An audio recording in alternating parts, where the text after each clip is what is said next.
Aí ele diz o quê? Cita um dos mandamentos. Não dirás falso testemunho contra o teu próximo. Aqui está, nessa tradução, simplesmente dito, não jurarás falso, mas cumprirás rigorosamente, judiciosamente, meticulosamente, embora não neurótico ou paranoicamente, cumprirás para com o Senhor a tua palavra, os teus compromissos, o que proceda da tua boca, que deve expressar o teu caráter. Porque se você diz que tem um caráter, mas a tua boca falsifica o teu caráter nas coisas que você diz sobre você mesmo, ou sobre o próximo, ou sobre a existência, você é um mentiroso, é um hipócrita, é um ser que por fora tem uma cara e por dentro é cheio de carniça em estado putrefato insuportável. É você ante os sentidos espirituais de Deus, de anjos, de principados, de potestades e de todas as coisas que habitam o mundo invisível e que tem sensibilidade total para as nossas mentiras e para as nossas falsas realidades. Por isso Jesus diz, não jurarás falso, antes cumprirás. A palavra é cumprir. Cumprirás. Praticarás a verdade, dirás a verdade. Não a enterrarás, não te sentarás sobre ela, não te tornarás omisso acerca dela quando essa verdade tem o poder de salvar pessoas, ou de livrar pessoas de angústias, de aflições, de medos, de pânicos, de culpas. E você se assenta em cima e deixa o outro sofrer, assistindo malévola e perversamente a angústia do inocente que sofre pelo que sobre ele cai injustamente e sofre porque sabe que não fez nada daquilo que é acusado. O que é um sofrimento horrorosamente pior. Eu já sofri dos dois modos. Já sofri por aquilo que eu fiz e eu prefiro infinitamente mais o sofrimento decorrente do que eu fiz. Porque eu não tenho autopiedade nenhuma, nem autovitimização. Se eu fiz, eu encaro, eu admito. Se eu pequei, eu choro, me quebranto diante de Deus e recebo o perdão daquele que diz, Caio, estão perdoados os teus pecados. Dos teus pecados eu já nem me lembro mais, me levanto e ando e as portas do inferno não prevalecem contra mim. Tem sido assim por promessa de Jesus e assim será para todo sempre. Agora, horrível é quando você não fez. É quando você não fez ou quando, do que você é acusado de ter feito, você fez uma coisa mínima, comparada com uma outra enorme. Olha o tamanho da bicha e olha o peso desse negócio aqui. Aí te acusam de um negócio desse tamanho. E você, olhando para a sua consciência, você até que admite, que diz não. Se eles tivessem ficado no que eu fiz, estaria bom porque é verdade. Eu fiz. Agora, essa coisa que não só é infinitamente maior, mas que tem uma densidade, de um peso, de uma gravidade horrorosa e que eu nem de longe cheguei perto, nem fiz e nem pensei, isso machuca, dói horrivelmente e destrói a vida de muita gente. A vida social, a vida conjugal, a vida familiar, a vida psicológica, a estabilidade existencial, a alegria espiritual de ser, de viver, de provar, de experimentar. surge amargura no coração, raiva, tristeza, sentimento de injustiça e de como é que permitem que isso aconteça. E aí, não raramente, o cara olha para cima e diz: ó Deus, enxerga, tu não estás vendo que é tudo mentira, ou construção, ou um superlativo absolutamente descomunal e desproporcional em relação ao que eu possa ter feito. E o pior é quando você sabe que não fez nada e recebe a bomba toda na cabeça. É horroroso. Você já viveu isso?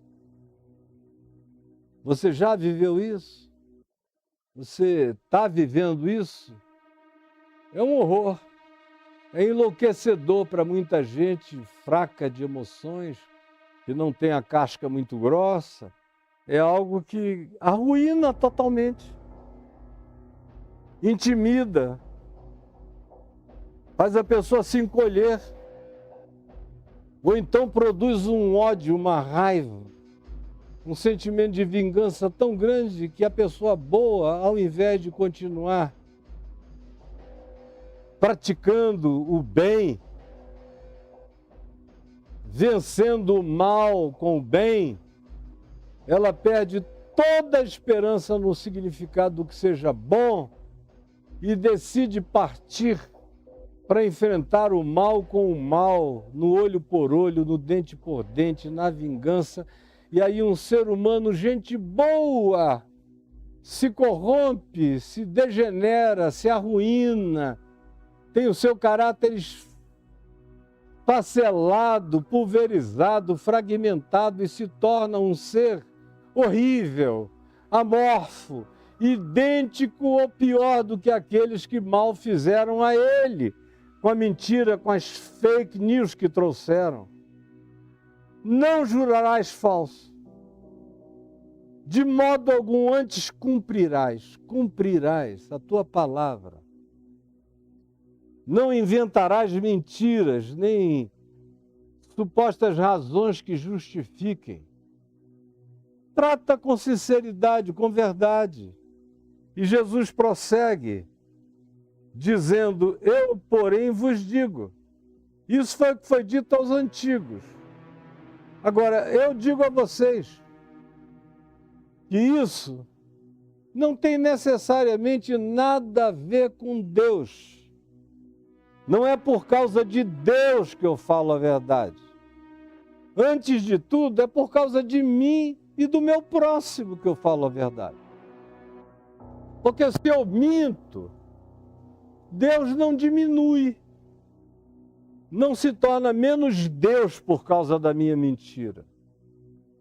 E se eu falo a verdade, ele não cresce, ele não aumenta, ele não se torna mais Deus. Deus é totalmente inalterável em relação ao comportamento humano.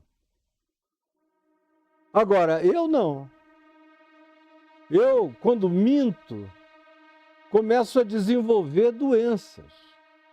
Doenças cognitivas, porque a mentira é uma falsificação, e a falsificação é um fenômeno de cognitividade.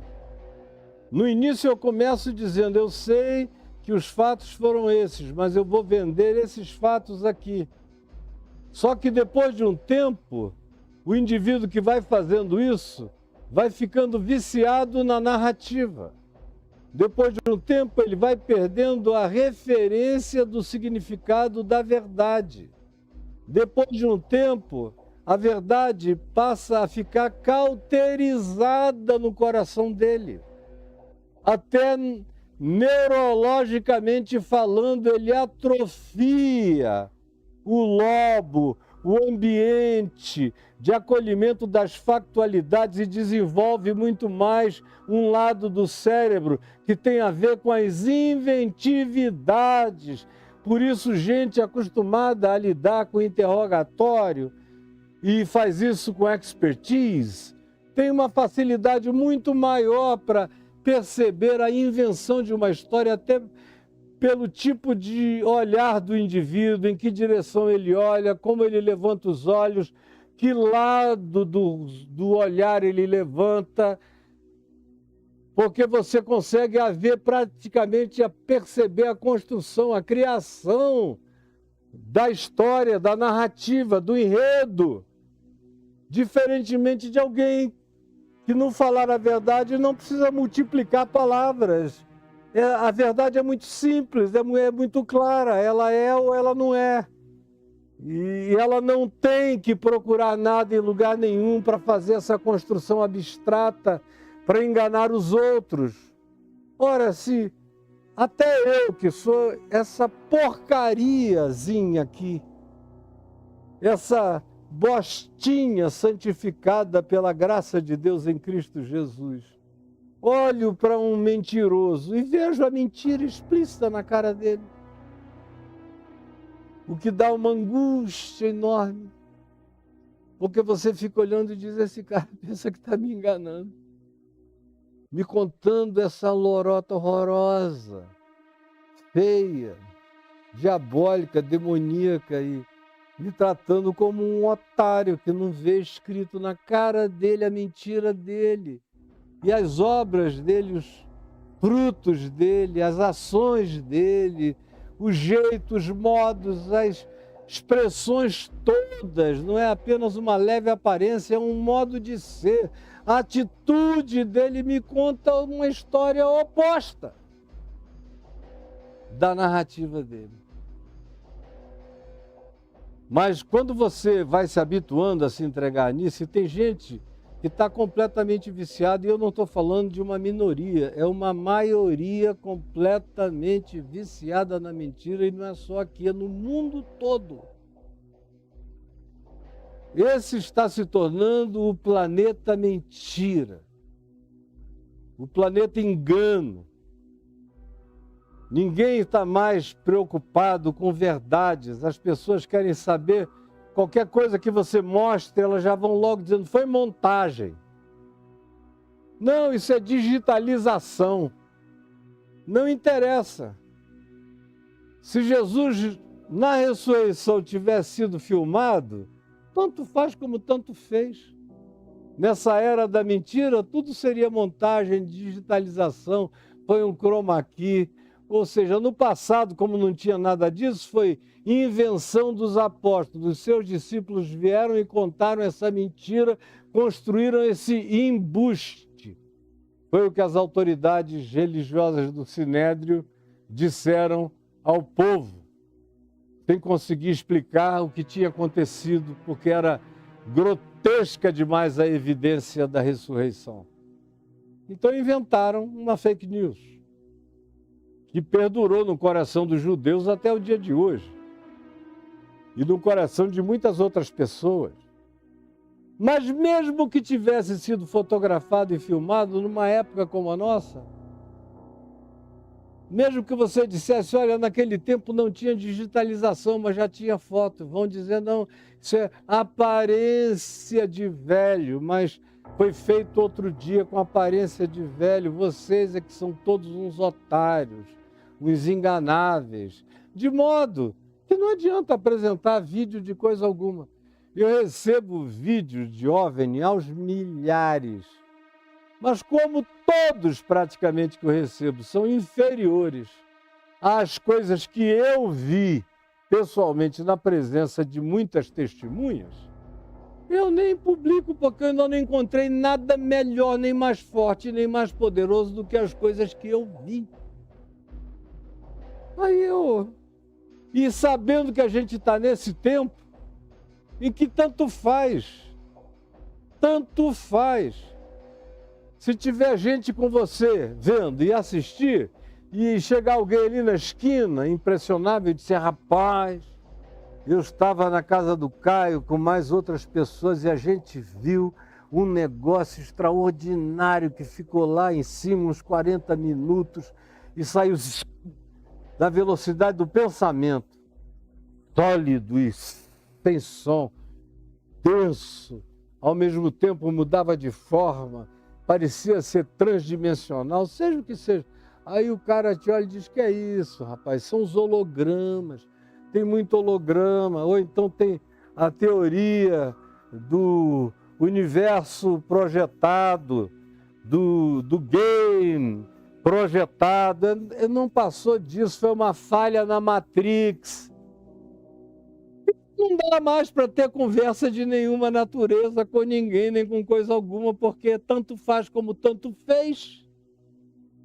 E você habita exatamente esse mundo, esse planeta, do jeito que ele está se tornando. Eu, porém, vos digo, de modo algum jureis. Porque o juramento é o cara que perdeu a força de caráter. Essa é que é a verdade, preste atenção. O cara que perdeu a força de caráter, ele mesmo sabe que mente, de vez em quando. E quando ele fica diante de uma coisa que ele quer de todo modo que seja crida, e tem gente que já não crê mais, porque já percebeu os desvios, as idiosincrasias do indivíduo nessa área das narrativas, começa a ter dificuldade para acolher o que a pessoa diz. Aí ela apela para Deus. Eu juro por Deus, Caio, acredita em mim. Eu digo, e por que você precisa jurar por Deus? Deixa Deus fora disso. Isso interessa a você, a mim, a fulano, a Beltrano, a Cicrano. Deixa Deus fora disso. Você não se garante, não? Não, é porque eu quero que você não tenha dúvida. Eu digo, viva a verdade e você nunca deixará ninguém na dúvida.